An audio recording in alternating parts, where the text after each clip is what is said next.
once I hit school, I couldn't function in school. And by second grade, they told me I'd never learn to read or write. Stay-at-home mom. I have 3 boys and 2 stepchildren. And I am currently, for the first time, because my youngest is now a junior in high school and about to turn 17, I have been developing a business this last year with my husband. I graduated from college at 44. I graduated from college with a bachelor's degree in December of 2012.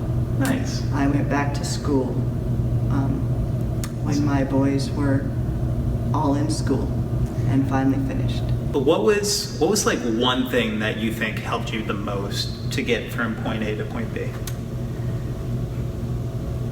If you had to pick just one. I honestly think all of the counseling, all of the therapy, all of that, I needed all of that. That was fantastic and important.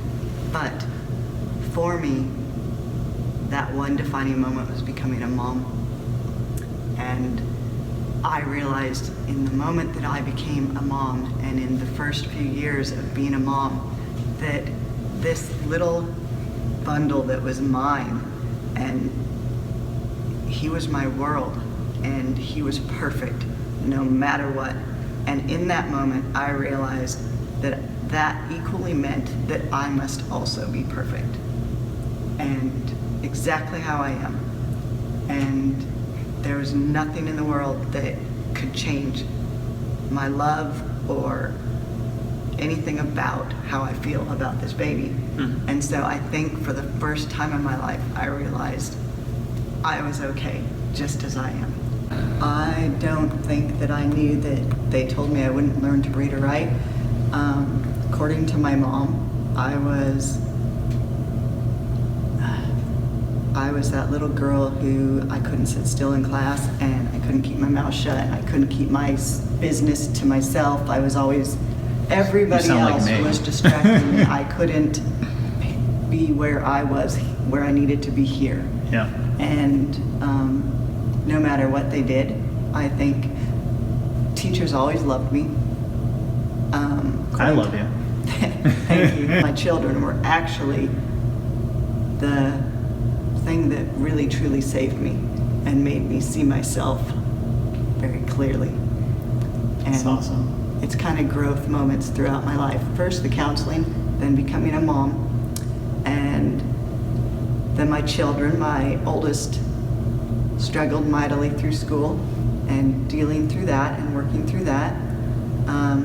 And he was diagnosed autistic when he was 19, after being diagnosed ADHD and all these other things throughout his growing up years.